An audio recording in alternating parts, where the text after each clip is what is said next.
Mexico is an economy that should be rich. It has a large and relatively skilled population, it has a direct land border with the world's top economy and biggest consumer market, it has easy access to the world's oceans for global trade, it's in a peaceful part of the world, and has an abundance of natural resources.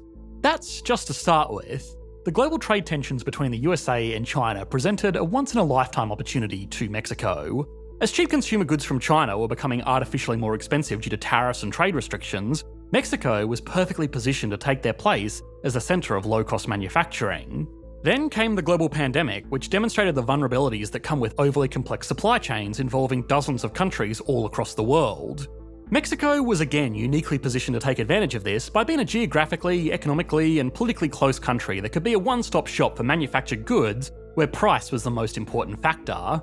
Manufacturing in Mexico has grown significantly, but the economic prosperity that should have come with it hasn't. And understanding why can teach economists a lot about how to manage their own economies to take advantage of the opportunities they are presented. So, why has Mexico's growth stalled while its industrial opportunities have become far more lucrative? Are there economic drawbacks to being so close to the world's largest economy? And if there are, can Mexico do anything to get around these issues? After we've done all of that, we can put Mexico on the Economics Explained national leaderboard. This episode of Economics Explained is brought to you by Skillshare. In the era of the Great Resignation, where millions of people are rethinking their careers, Skillshare is a beacon guiding you through these transformative times. You may associate Skillshare with creative classes in photography, film and video editing, and illustration, but it's also a hub for hundreds of career-focused classes to develop professionally. Traditional roles and jobs are neither the perfect fit for everyone, nor economically viable forever. With Skillshare, you can craft a career that resonates with your individual passions and aptitudes. For example, you can hone your efficiency and time management skills with Skillshare's curated productivity and time management course. Economists define productivity as the amount of output produced per hour worked. Enhancing your productivity, therefore, means achieving more with less, a crucial skill in today's dynamic professional landscape. Noteworthy courses include Ali Abdal's Productivity Masterclass, presenting effective productivity principles, and the Notion Masterclass that teaches you how to streamline your life and work using Notion. In fact, with implementing Notion for the EE team, we could streamline our video production process by clearly assigning responsibilities, due dates, and sharing best practices. This allowed us to create more episodes in the same amount of time.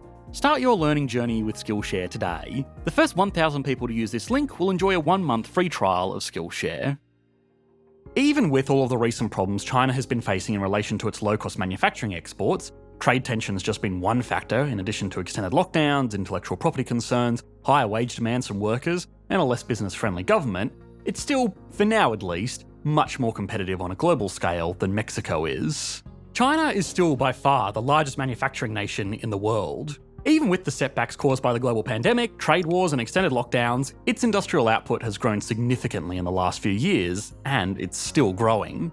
In 2021 alone, its manufactured output grew by over 20% to $4.85 trillion, which makes it just less than twice as productive as the USA, which is the runner-up, and 20 times as productive as Mexico. To be fair, that did follow 3 years of stagnation, where output remained mostly constant through lockdowns, and Chinese manufacturing data is notoriously unreliable. But even with the most conservative estimates, there is no country on Earth that's anywhere close to replacing China as an industrial centre, which is normally what people are talking about when they say something is going to be the next China.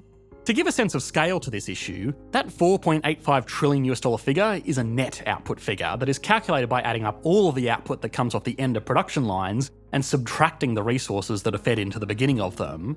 That means that the Chinese economy adds that much value, roughly 5% of total global output, to resources in its factories every year. Mexico, by contrast, produces $230 billion worth of manufactured goods every year, which means even if the country produced nothing for itself or any other country in the world, and only made stuff exported exclusively to the USA, it still wouldn't make enough to replace half of the imports coming from China, which are worth $580 billion.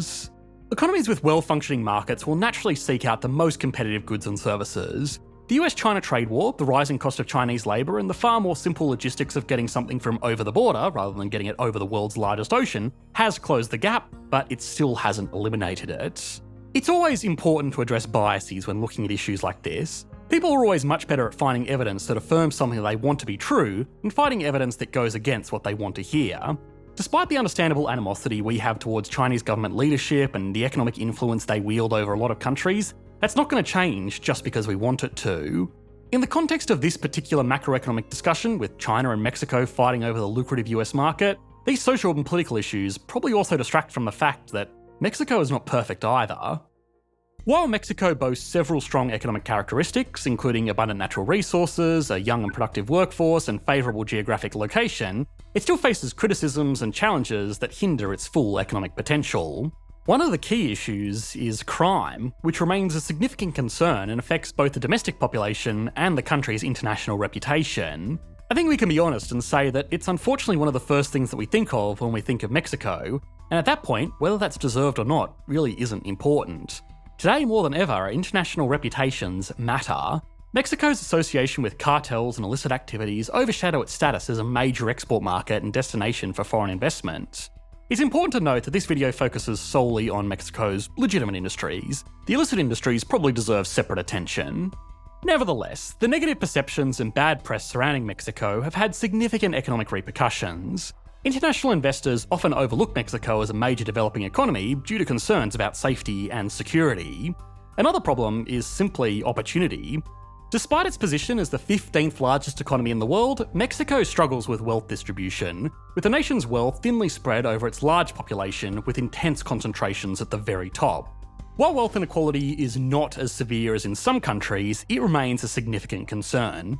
Regional areas, particularly those located beyond border regions with the USA and Mexico City, experience greater poverty and limited access to economic benefits compared to major cities. Wealth inequality by itself does cause social issues, but it doesn't always hurt the economy. One of the main reasons that people think Mexico could be the next China is because it offers low-cost manufacturing. Wealth inequality has also contributed to the issue of being underbanked in Mexico. Many people lack access to traditional financial services such as bank accounts, internet banking, home loans, and credit cards. This lack of financial inclusion creates various problems, including limited financial stability, difficulty in conducting business, and restricted opportunities for social mobility. While having a well-regulated financial system brings advantages such as secure money storage, investments, and ease of conducting business, Mexico's underbanked situation hampers the realisation of these benefits. The lack of opportunities, coupled with issues like crime and low-income prospects for regular workers, has led to a significant exodus of educated individuals from Mexico. The country's largest export is its own people, with over 13 million Mexican citizens living abroad, notably in the United States. While remittances from these individuals benefit the local economy, a negative impact arises when skilled workers leave the country permanently. A flow of foreign income from abroad will never be a long-term replacement for highly skilled workers domestically who can build out value-adding industries. Mexico's inequality, characterised by extreme disparities between the super rich and the poor, exacerbates these issues as people are more inclined to seek out a better life in the north. But, as many will point out, that might be starting to change as opportunities start to move down south. Companies such as GM, Ford, Toyota, and Tesla have taken advantage of Mexico's labour force so close to home by making major investments into the country. This foreign investment, like all foreign investment, can be placed into two categories: foreign direct investment and foreign portfolio investment. Foreign direct investment refers to specific investments made within a country where the investor maintains a significant control over the asset and stands to benefit more than just financial returns. For example, if a wealthy US family buys a holiday home in New Zealand, that is considered foreign direct investment. Similarly, when a car company like Ford establishes a factory in Mexico, it also falls under foreign direct investment. This type of investment is generally seen as beneficial for the economy as it stimulates local markets and creates jobs, but it has problems. Foreign direct investment, by its very nature, gives a lot of control to foreign entities, and it also means that most of the economic planning around these investments is focused on extracting value to be returned to the investor's home country. When a US company opens a factory in Mexico, it isn't doing it to help the Mexican economy or its people, it's doing it to get access to a manufacturing centre that's cheaper than a domestic operation. Any boost to the local economy is a side effect, and one that's probably not even welcomed by the business making these investments that don't want the labour force to get too prosperous and start asking for too much money. What's more is that any major developments made by these investments will return value primarily back to the investor's country.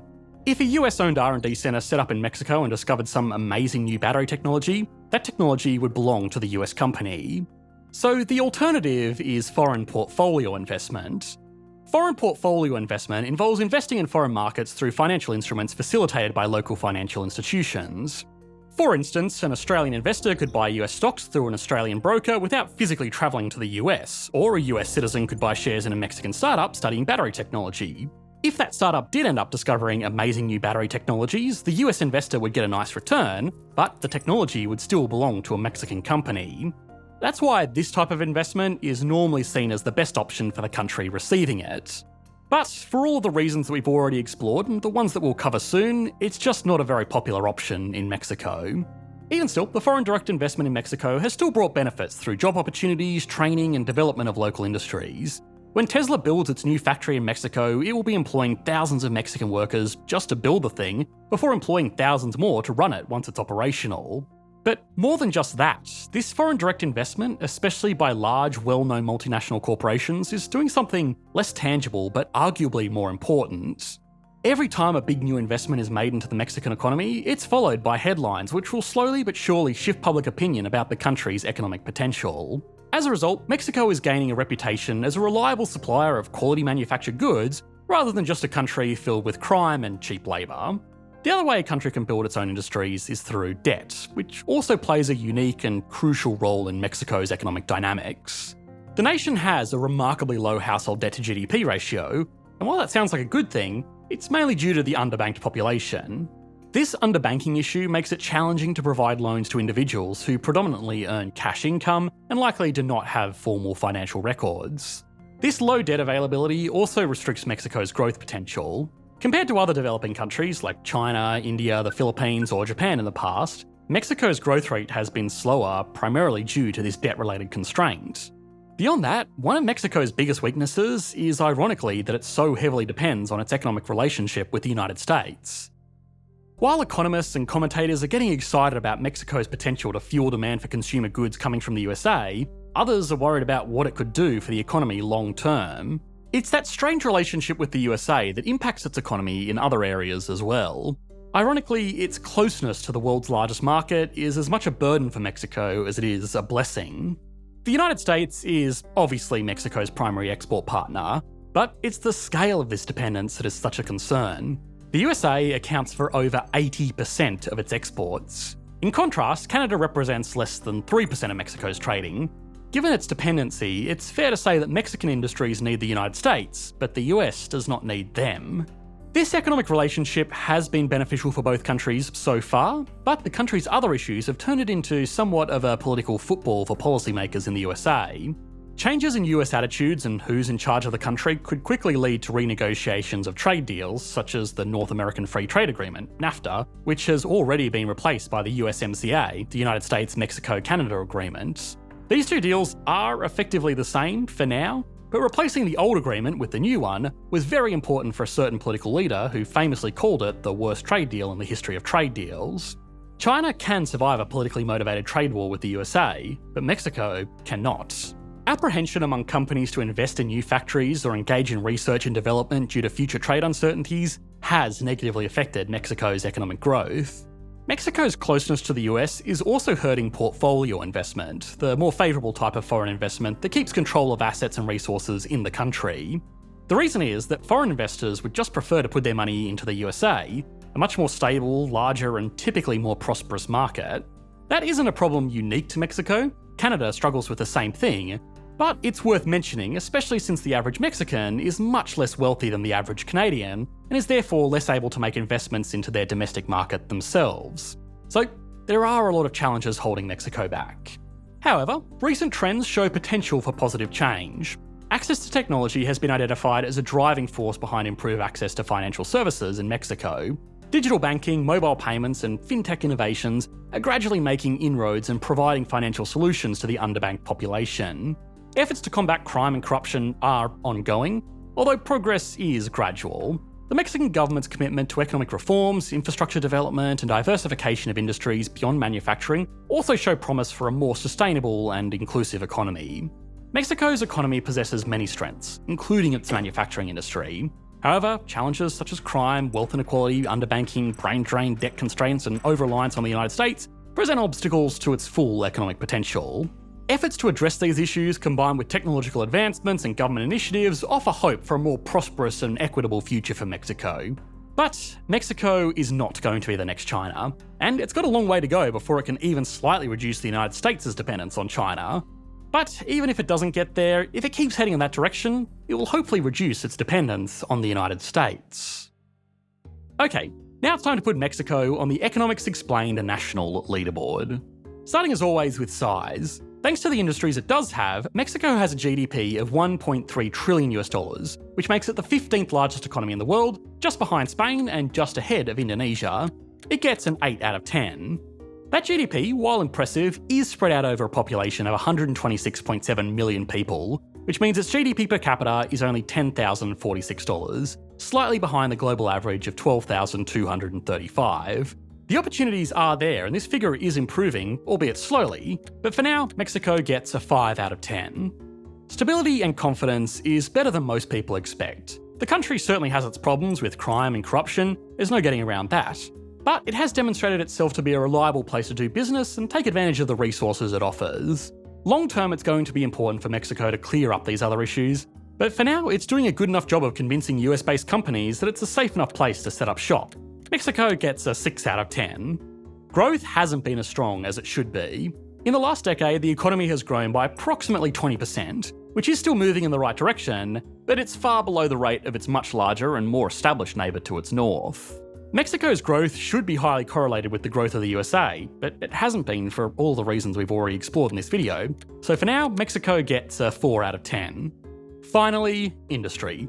Obviously, ignoring the industry that the country might be most famous for, Mexico has shown that it's ready to be a smaller but viable alternative to the de facto workshop of the world for the past half-century. It's not developing its own industries or pushing new technologies just yet, but for now, it gets a 7 out of 10. Altogether, that gives Mexico an average score of 6 out of 10, a very respectable result that puts it up here on the leaderboard. The top spot of the leaderboard is held by the USA, an economy that we touched on a lot in this video, so if you're curious to see if it really deserves that top spot, click the video on screen now. Hi guys, I just wanted to quickly mention that myself and the rest of the team at EEE have put together a small survey that we would love you all to participate in. If you have the time, it would genuinely help us to make better videos and spend our time on projects that you guys want to see. We'll leave a link to that in the video description below. Thanks for watching, mate. Bye.